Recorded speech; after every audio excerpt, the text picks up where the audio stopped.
Akakaana ako kakyali kato tekasomye naye kegomba nnyo emmotoka yeefuluma mu kikomera, kegomba nnyo omwana wo byalya, essimu gyakwata n'engeri gye yeeyisaamu. Tekalina maanyi olwaleero kakoma ku kwegomba.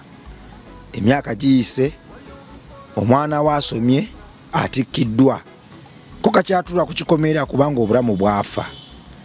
Omwana wo buli taamu abadde asomera obukadde 8, 2, 3, 4 ekitali kibi. Kakuze bonna bafuuse abasajja oba abakyala.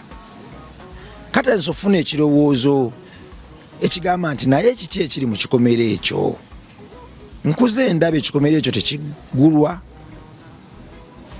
naate era nkuze ndaba buli kirungi kisibuka mu kikomera ekyo. Awo no kagenda ttende waliwo akabuuka ekikomera kagwe munda, bwe kanaakusangamu olwokuba tekalina kiddako kajja tutwala buli kyoyina n'obulamu kandi butwala. So singa tukkiriza nti omwana wange waba asobola akadde kamu oba 2 oba 3, kale kana akannayiba kempitako nga tekasoma kangafunira akasomera ak'emitwalo 6 buli taamu oba 7, ekimu kyange eky'e10 ekyensi nkikawe nkawonya obutasoma. Olwo nno nako kategeera ebintu omwana wange mu ngeri gy'abitegeeramu, tusolovinga obutemu obwo obwenkya. So osaponsalinga oba owagira obutemu bwo obwenkya ng'oyita mu kuyita ku kaana ako. Omwana wo asoma ekitali kibi, n'olukane ku accident egaa nti awo wange alina kusoma paka kiro n'omusasulira neza coaching ebagiyita no bribe nga abasomesa bamuteekeko nnyo eryanyi omwana we asome. Naye nga ddala eza coaching ezo ne buwandi sacrifice nga omwana kyemuweerayo kimala, kakati zino eza coaching kankubiriza omwana wange asome, kamutwale eri akaana kano era mumukuutire mulage nti eza coaching ze nandikuweeredde olw'obugayaavu bwa ku jumping bakongeremu amaanyi, nziwa akaana kano kaganda ko nako kasome. So mbadde nsaba oleme kuba mugayaavu mu kiraasi, kuba bonaaba omugayaavu mu kiraasi ate kano nenkajjako ssente zino nzongere mu bribe abasomesa bakongeremu eryanyi ko tekajja kusoma. Tuyigirize abaana baffe ennono eyo bwa Katonda munda mu bo.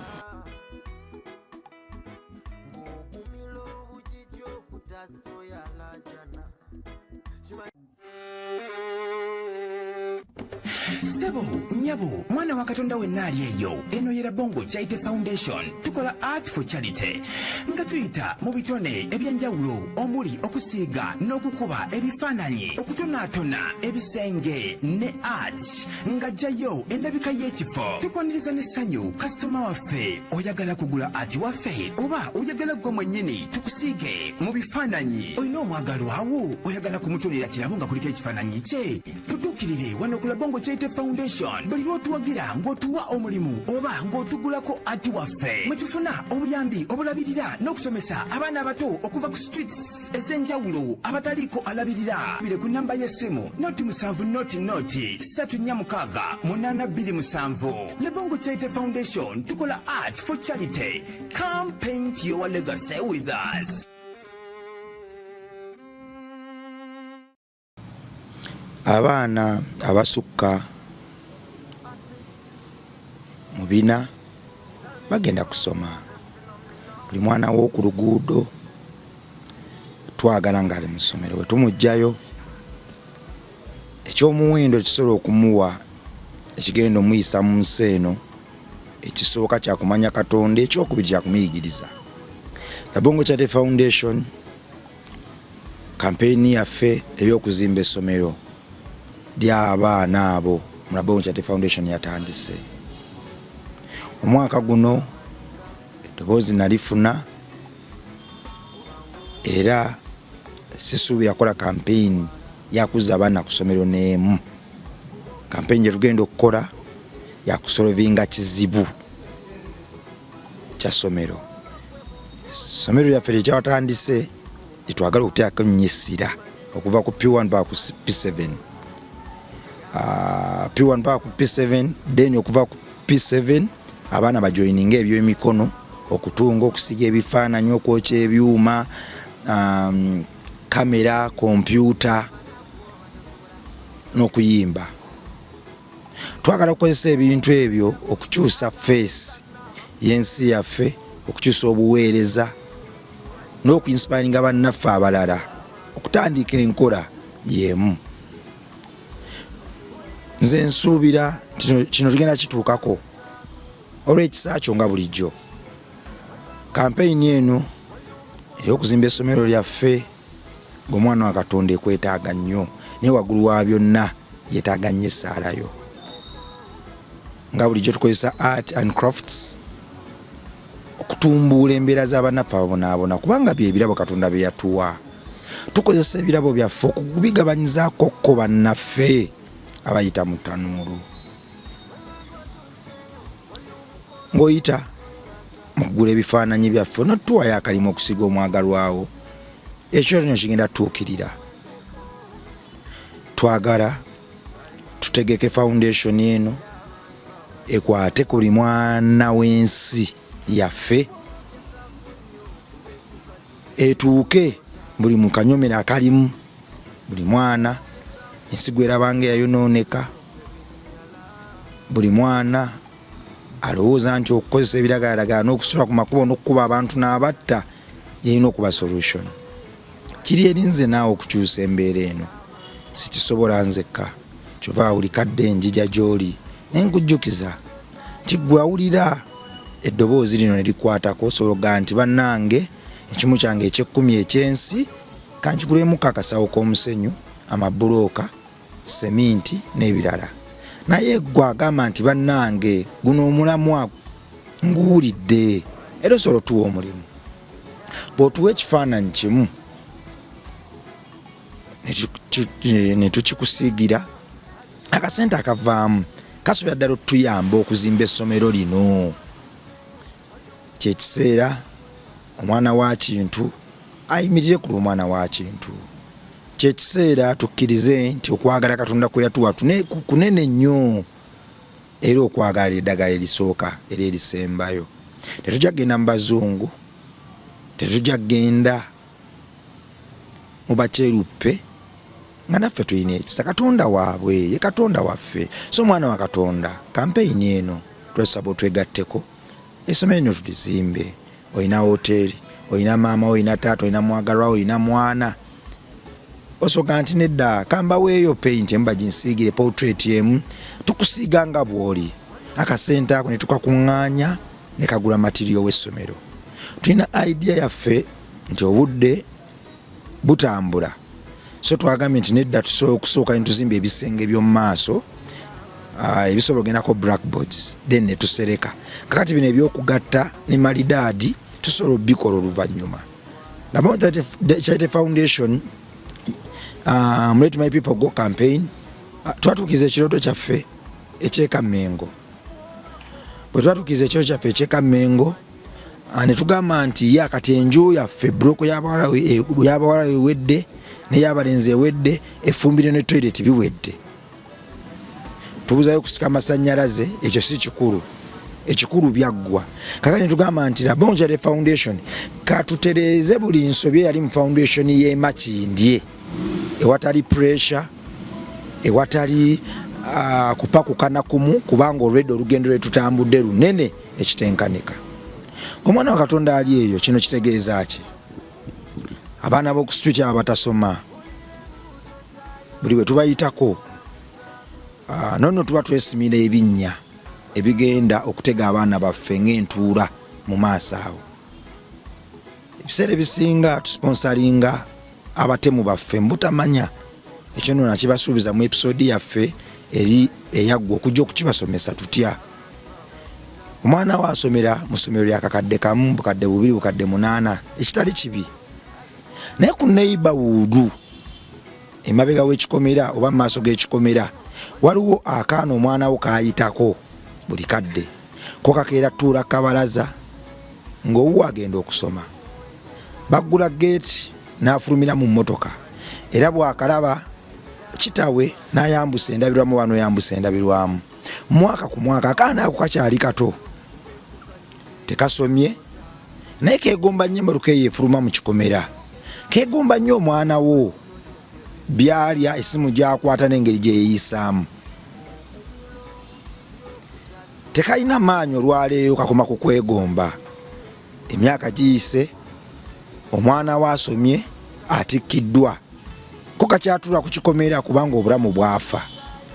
Omwana we buli taamu abadde asomera obukadde 8, 2, 3, 4 ekitali kibi. Kakuze bonna bafuuse abasajja oba abakyala. Kati nsofuna ekirowoozo ekigamba nti naye kiki ekiri mu kikomera ekyo. Nkuze ndaba ekikomera ekyo tekigulwa. Nate era nkuze ndaba buli kirungi kisibuka mu kikomera ekyo. Awo no kagenda tende wali akabuuka ekikomera kagwe munda, bwe kana akusangamu olwokuba tekalina kiddako kajja twala buli kyoyina n'obulamu kandi butwala. Naye nga wakayitangako nga kato.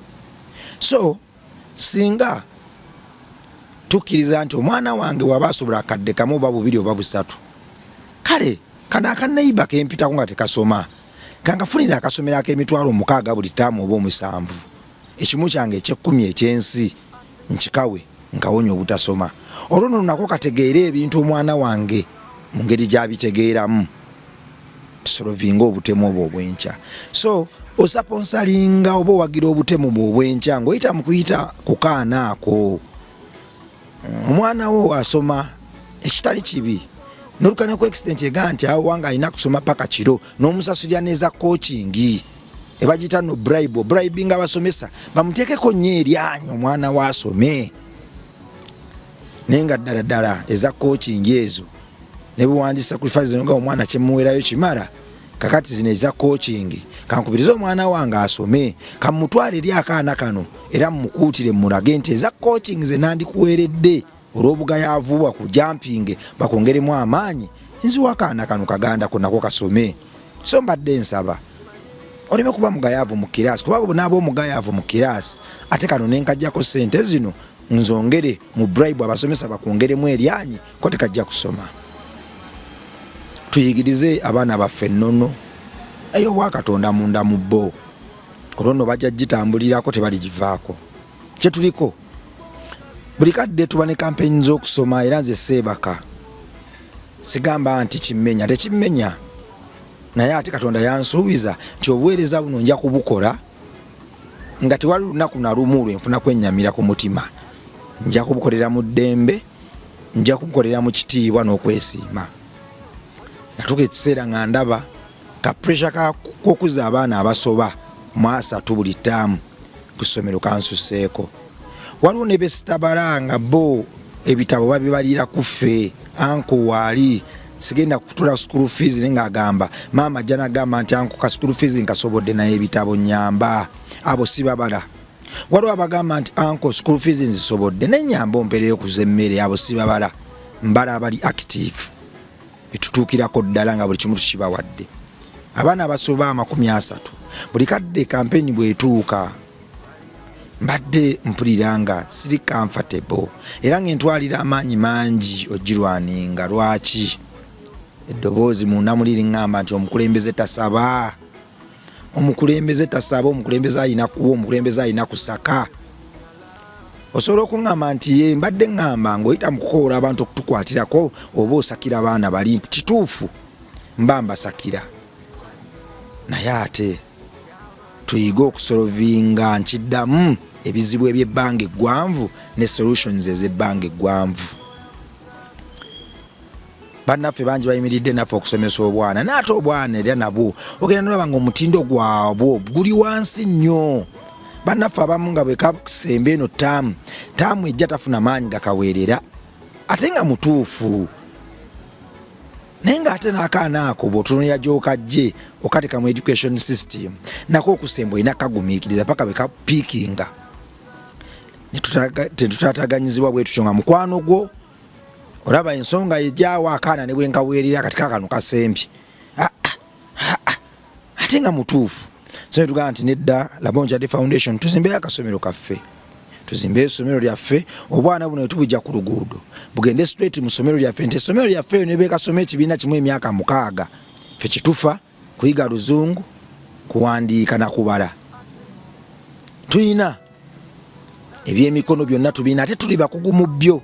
Bwe kamala P7 kagende mu byemikono, kayiga okubajja, okusiga ebifaananyi, okwokya ebyuma, okozesa kamera, okozesa kompyuta n'okukola ati w'ekika ekirala kyonna. Kati olaba Alabon Charity Foundation bwesolovinga ekintu kiri ekyokuyagira mu kunoonya school fees, ate essomero ne lituyambako n'okuweerera obwana. Waliwo obwana bwa Katonda my friend nga tebuva ku kkubo naye nga family zikaabya amaziga ze buvaamu. So ntugamba nti nedda essomero eryo tulikozese ng'ekimu eky'ekkumi obwana busome n'obuyagayagga busome, ne waggulu wa byonna tutondewo education system ng'omwana ddala bw'aba asomye omwana abenga oluzungu amanyi oddwogera, amanyi okubala, amanyi n'okwennyonnyolako, naye nga bw'omugamba nti kati nkusudde ejjuba tandika obulamu, bunoonya wali peyinti n'atandika okusiiga abasudani be ebifaananyi. Kasita afuna kamera obulamu babuwedde, kasita afuna omuti gw'abajjamu obulamu babuwedde, kasita afuna garaji gy'agendamu okwokya worolging n'ebirala obulamu babuwedde. So twagala abaana bantu bawe skills, tubawe okusoma okusobola obbabeezaawo nga ddala nabo kennyini ate basobola okuyambako bannaabwe abalala bayigiriza. Alabon Charity Foundation naye abasomesa mu sekita zonna bakyasinza okuba ab'enkizo, abatambula naffe mu basiigira ebifaananyi. Mukimanyi kyentegeeza nti bwe twogera ku basiizi b'ebifaananyi abasinga wano Alabon Charity Foundation, okwokya ebyuma, kamera, editing n'ebirala. Ate nga abakamera n'editing ate bo baana tubayigiririza wano mu ssomero lyaffe Alabon Charity Foundation. Kakati waliwo n'ekirala, gwe Katonda ali eyo oli mitala w'amayanja, abantu bangi bankubira essimu nangamba mbadde nina omwana wange nandyagadde okusasula ssente omunyigirize ati sente mmeka. Kati mwana wa Katonda, kampeyini zino zonna tuwandiika abantu abatodde naffe era ekitabo weekiri. Abantu abo tugenda babbulamu ebizimbe, enguudo, obutebe, ebimuli, compounds, gardens n'ebirala mu foundation, okugeza Namukwaya Lane, okugeza Mubiru Gardens, okugeza classroom ne tugituma Sekabembe P1B bwe tutyo. Kakati mwifo ky'okulinda gw'osasula ssente omwana wayigirizibwe, nammwe muveeyo muyimirire ne kampeyini eno bwewandiikibwa mu kitabo. Ate era bw'olireeta omwana wo mu foundation okuyigirizibwa ebyemikono, okusiiga ne kompyuta ne kamera, okubajja n'ebirala, obulidde ojja kuba memba. Omwana oyo alisoma paka bw'aliyiga ewatali kujja kuwadde n'ekikumi, kubanga Charity Foundation eno erimu ebirungi bingi. Obwana buno buva ku nguudo, obunaku bwe buba busoma. Ate era mulimu space y'abantu bo abeesobola okujja nabo okuyiga okubeezaawo ate foundation, kuba twagala tukozese art and craft okubeezaawo foundation, ate nga tukikoze tukyakikolera ddala. Kakati gwe okulindoga nti nina omwana wange njagala ayiga okusiiga ebifaananyi, ate osobola nti bannaaye kanfuneyo akakadde kamu. Labongo mufunye akadde kamu, nsaba kuba kitundutundu ku kampeyini eno, tukagulemu seminti owandiikibwe nti ate omwana wo bw'ali kula, omwana wo bw'ali yagala okusoma ebyemikono, ate no mu Alabon Charity Foundation alisomera bwereere, kubanga twagala tukozesa music, art, crafts okubeezaawo foundation. Ate tulina okukola, tetugenda saba muzungu n'omu buyambi, tetugenda kukikola, oba tugenda kukozesa ebitone byaffe okubeezaawo foundation eno. Kakati osobola okuba mu namukago gwatalina mwana oyinza okugamba nti nedda nze kambaawo ekifaananyi mu kinsiigire mpagire olw'ekisa. Ekifaananyi ekyo oliwo kikima mu ddiiro lyo, gugenda kuba mukisa. Ekifaananyi kyewawa Alabon Charity Foundation okusiigira kyabasobozesa okugula seminti, era abaana basoma. Kyabasobozesa okugula ebbaati, abaana basoma. Buli abaana be batuula mu kiraasi ne basaba essaala ejja kuyita ku kifaananyi ekyebuleesinga amakaago, ekuwonya obubi, ekutule ku njegere z'obwavu, ez'obuluvu, ekutule ku njegere z'ettamiiro, ez'obukaba n'endala. So tuwe ekifaananyi tukusiige jangu. Campaign enjenyige mu gwalina omwana temulinda kyate nina sente mu sente mmeka okuyigiriza omwana wange ebifaananyi tubiyigiriza ne temulinda mbeera eyo osoga nti nedda bannange kanfuuke namukago basse mukago nina abaana bana kambawereyo akasente bwe kati bampandike mu kitabo obulwemu akalimiro nate n'abaana bo bafuuke direct bamemba Balabong Chate Foundation okuyigirizibwa okusomesebwa n'ebirala babiganyirwemu ewatali ggwe kugamba nti ate buli mwezi kambaweeyo sente bwekyo omwana wange muyigiriza okusiga ebifaananyi mumuyigiriza okwokya n'ebirala mutuyambeko zimba essomero lino tulyetaaga nnyo kubanga naawe bw'otulinda ekigenda mu maaso mu ggwanga lyaffe weewuunya abaana bato bakuwa abantu ne babatta bali wasted naye ng'ekirina okubataasa kiri kimu Katonda na kusoma twagala tuzimbe foundation nga tebangawo mu byafaayo bya foundations mu Uganda twagala tuteekewo cottages ez'abannaffe abasobola okujja okusomesa abaana bano skills ez'enjawulo nti nze mba Bulaaya nvaawa nina kyenjize mbadde nsabayo wiiki emu mu foundation ntuuleko n'abaana bano mbeeko ne kyembasomesa nti ye jangu nga kalumuko weekali wali buli kimu weekiri obanga azze okuwummula naye nga tozze kwongera ku nsi yo twagala bannaffe bayingira foundation baleme kufuluma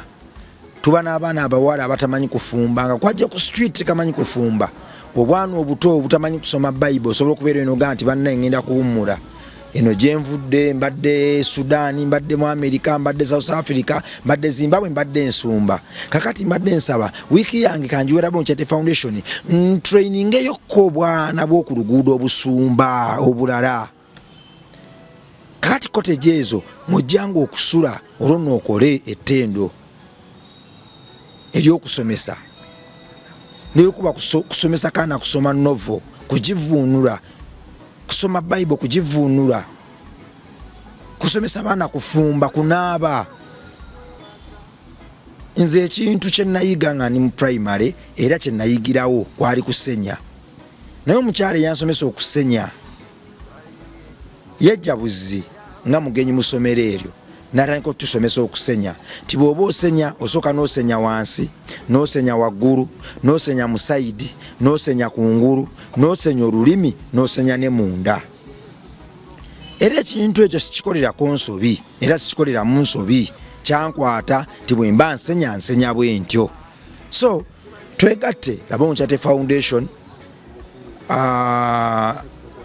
kisobokera ddala nze nzikiriza nti bwe twekwatakwata tusobola ddala okukyusa ensi yaffe ffe tetugenda kukowoola muzungu n'omu kutuyamba tugenda kufuula ebintu ebyenjawulo tugenda biwa amakulu naye nga tukozeseza ekisa kyaffe Katonda waffe Katonda w'omuddugavu oyo Katonda w'omuzungu Katonda w'omukyotala Katonda wa buli omu tugenda kukozesa amagezi ge yatuwa okuvuganyiza ddala naffe okufaananako abalala abo be tutya gwalina engatta 5 waki osaasira ayita n'ebigere nga ku ngatta 5 solomuwaako emu olina sapatu 6 bwe zikaddiwe zikuŋŋaanya n'ozookya naye ng'oyita ku bantu abayita obwereere tebayina kyakwambala naye nga gw'olina essaati ozizinzeeko oguze n'amafuta oyo kye Balabong Chate Foundation yaleeta village basket twakoze kampeyini yaffe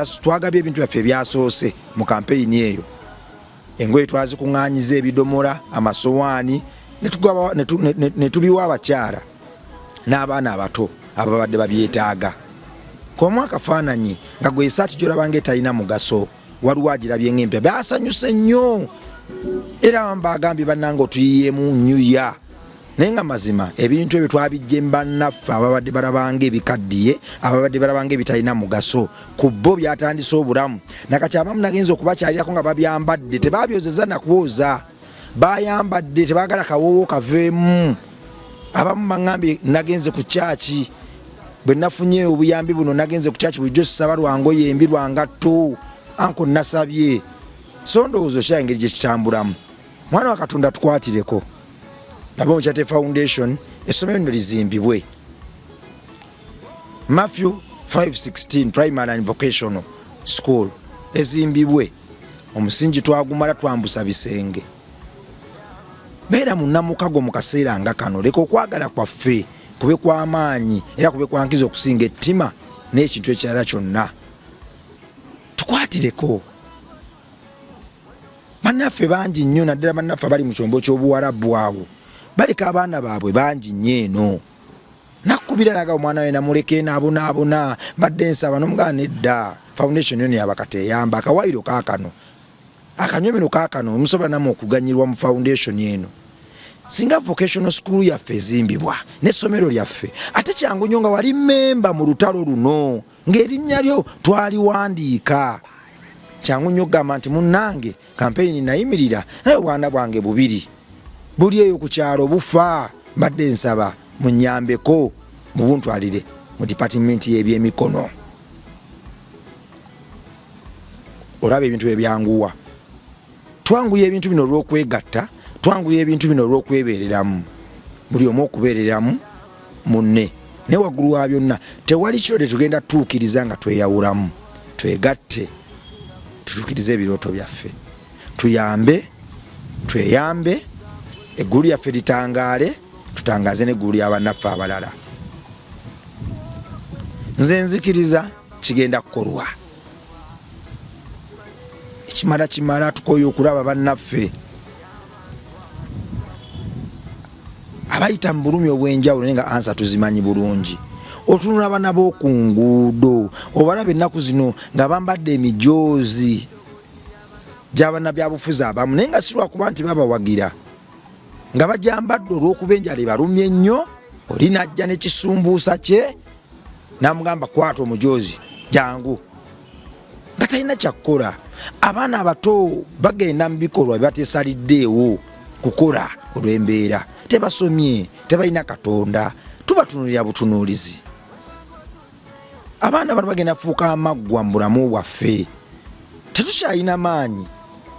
Nze waliwo ebiseera we naddukiranga mayiro egisukka 15, kakati saasobola kudduka mayiro 15, ekinene ennyo nsobola okudduka 8 oba 5, naye ate waliwo bannaffe abatakyasobola na kudduka kisenge kyabwe. Kakati omwana oyo agenda kusanga mu biryo ebyo ng'amaanyi gakukendedde akomize omusu. Naye nga twalina omukisa, tuddemu twagale. Neebaza bannayuganda omukwano gwe mutulaze mu Let My People Go campaign. Nze sitoma, mbirabyeko nga bikolwa, sibatenda, naye twongere. Ekyo kino tukiguse. Twagala tuzimbe yeekaalu ya Kristo egenda okubeerawo emirembe n'emirembe. Naawe agamba nti nze bannaye sirina kasente naye nina amagezi, naawe mu pulaani eno okkirizibwa, mu kampeyini eno okkirizibwa. Okwagala okusinga byonna kwe kukwagala okuva ku mutima era okwannamaddala, wadde kujjuzibwa okutoola. Bwe Katonda kwa bulesinze n'ekikumi osobola okutuwaako emu n'ogaako egende ku ssomero.